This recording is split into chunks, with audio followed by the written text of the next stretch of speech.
చేసిన అన్ని చేసిండు. యాళ్ళకు వస్తే మహారాష్ట్ర ప్రభుత్వం 3,000 కోట్ల రూపాయలు వానికి నగదు ఇన్సెంటివ్ ఇస్తాను వాడు కొట్టుకుపోయాడు. 3,000 crores ఎదురిస్తే నేను నీకు డబ్బులని తీసుకుపోయాడు. అప్పుడు మనకు అంత కెపాసిటీ లేకుంటే సరే రియల్ ట్రై చేస్తే కాంపిటీషన్ ఉన్నప్పుడు ట్రై చేస్తే కొన్ని సందర్భాలు జరుగుతాయి, కొన్ని జరిగాయి. ఉన్నట్టు తెలుసు, కట్టండి కదా, నడుస్తుంది కదా, ఫ్యాక్టరీ స్టార్ట్ కూడా అయింది కదా ఆల్రెడీ. సో అట్లా రియల్ ఎఫర్ట్ చేస్తే కొంత జరిగేటువంటి ఆస్కారాలు ఉంటాయి. ఇప్పుడు వెల్స్పన్ కానీ వరంగల్లో వస్తున్నటువంటి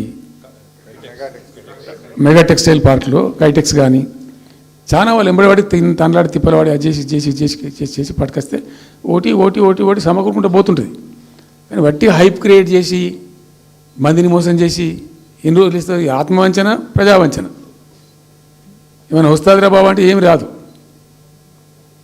ఈ గ్యాస్ల ప్రజలను పెట్టి ఇప్పుడు ఇస్తాన 2,500 దిక్కు లేదు మహిళలకు. 1 కోటి మంది మహిళలను కోటీశ్వర్లను చేస్తాం. కాంగ్రెస్ మంత్రులంతా ఒకటే పాట పాడు, ఏమి ఎట్లా చేస్తావా 1 కోటి మంది మహిళలను కోటీశ్వర్లను? నీ దగ్గర ఉంటేనా?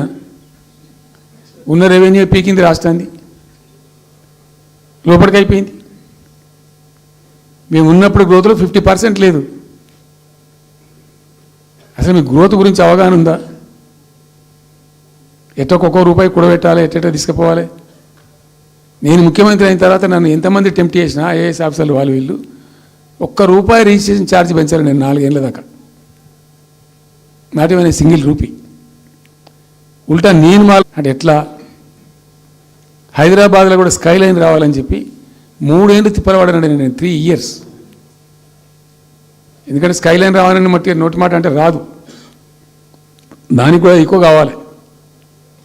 ఆ 50 అంతస్తులు 60 అంతస్తులు మీదకి పోయి కట్టేటువంటి ఆ క్రేన్ ఆపరేటర్లు, క్రేన్ డ్రైవర్లు, దానికి సంబంధించిన సరంజామా అంత ఉంటుంది. ఆ ఎక్కువ వస్తే ఆ స్కై రైజ్ వస్తుంది. ఆ ఎక్కువ తేవడానికి చాలా కష్టపడాల్సి వచ్చింది. ఇప్పుడు ఈ రాజభవన్ పక్కనే గేట్ పక్కన ఒకటి ఉంటుంది చూడండి, కాదు ఒక టవర్ ఉంటుంది ఒకటి. నేను అప్పుడు మేము పోతుంటే ఈ పునాది తీసిండు, మంచి స్పాట్ ఇది, వాటర్ ఫ్రంట్ ఉంటుంది హుస్సేన్ సాగర్. అతను చెప్పుడే మనం స్కై లైన్లో భాగంగా ఇద్దాము, 50 అంతస్తులకు ఇద్దామని చెప్పి ఆగమంటే ఆయన ఎవరో రాజుగారు ఆగలే, ఆయన గతకే కట్టుకోండి పాపం. It took me 3 years to bring sky line to Hyderabad. మేము ఒక పద్ధతికి పోయినాం, సిస్టమ్ చేసినాం, ఓపికతోని చాలా సిన్సియర్గా మంచి పద్ధతితోని వాళ్ళతో డిస్కస్ చేసుకుంటూ మాట్లాడుకుంటూ ఒక క్రమ పద్ధతిలో పోయినాం. గట్టుంటుంది పద్ధతి. కానీ 4 ఫీజు తీసినాం. 4 10% ఏదో ఫీజు ఉండే, తర్వాత ఆర్డీఓ ఆఫీస్కి పోవాలి సార్, ఈ ఫీజు ఏమో కానీ ఆ ఫీజు ఎక్కువ అవుతుందని వాళ్ళు చెప్పారు. అది తీసేవతల పడేసినాం. అది తీసేసినాం, ఆర్డీఓ గారు పోయే అవసరం లేకుండా కూడా చేసినాం. ఇప్పుడు అదొక ఫీజు. ఆ ఫీజుతో ఏమైంది, ఆయనతో పీకింది. హైదరాబాద్ రియల్ ఎస్టేట్ గంగా కలిసింది. మేమేమో ఆనాడు నిజంగా చెప్తున్నా, చాలా సంతోషంగా చెప్తున్నాను నేను, భూముల ధరలు పెంచినాం తెలంగాణలో, ప్రజా ఆస్తులు పెంచినాం, ప్రజా ఆస్తుల యొక్క విలువ పెంచినాం. 4 ఎకరాల నోడు ధీమాతో ఉండే తెలంగాణలో.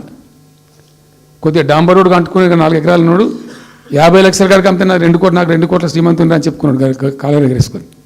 ఇవాళ ఏమైనాయండి భూముల ధరలు? కుప్ప ఊలిపోయినాయి. ఇంకా అమ్మాయి పెయింట్ ఉంటే ఎకరం అమ్మి చేద్దాం అనుకుంటే కొనే దిక్కులే సరని కళ్ళకు నీళ్ళు పెట్టుకుంటారు ప్రజలు. ఇవాళ లేదు, ఒక ఎకరా కూడా అమ్ముడుపోతలేదు, ఇప్పుడు కొంటలేడు. దిక్కు లేకుండా అమ్ముకుంటే ఇష్టం వచ్చిన అడ్డమైన ధరలకు అమ్ముకోవాలి. సో ఈ అరాకిరి మాటలు చెప్పి అడ్డమైన హామీలన్నీ ఇచ్చి నీకు చేసాదగాక కేవలం రాజకీయ అధికారమే మా లక్ష్యం అనే పద్ధతిలో ఇచ్చి ఇలా ప్రజలను వంచి అటు రైతాంగాన్ని నేర్పిస్తున్నారు, పేద ప్రజలు నేర్పిస్తున్నారు, పేద విద్యార్థులు నేర్పిస్తున్నారు, రిటైర్డ్ ఎంప్లాయీస్ నేర్పిస్తున్నారు. పచ్చి అబద్ధాలు. కేసీఆర్ చేసిన అప్పులకు వడ్డీలు కట్టలేకపోతున్నావా? కావు ఉతికింది కదా, ఈ చెంప ఆ చెంప వాయించింది కదా. ఎంత కడుతున్నారు? తీసుకున్న అప్పులు ఏంటంటే 2,90,000 కోట్లు మొత్తం కలిపి చెప్పింది కదా చాలా స్పష్టంగా. సో ఇట్లా ఇవన్నీ వాస్తవాలు. ఇక నన్ను ఇచ్చడానికైతే వాళ్ళ నోరు మొక్కాలిగా. ఎప్పుడో సందర్భంలో కోపం వచ్చి ఒకటి తిట్టినామంటే ఓ మనిషిని మాట వేరు. పొద్దాకాదే కదా కేసీఆర్ చచ్చిపోవాలి మాట్లాడినప్పుడల్లా ఎక్కడైనా మాట్లాడు, ఏ సందర్భంలో మాట, నువ్వు కాలేజీలో మాట్లాడు, లేకపోతే ఇంకో కాడ మాట్లాడు, స్కూల్ పిల్లల కాడ మాట్లాడు. గింత అక్కసు ఉంటుంది మనుషులకు, అది కరెక్ట్ అవుతుందా? సో ఇష్టం వచ్చిన పద్ధతులు, మాటలు, ఇష్టం వచ్చిన దుర్మార్గ ప్రచారాలు, అన్ని పచ్చి అబద్ధాలు నోరు తెరిస్తే.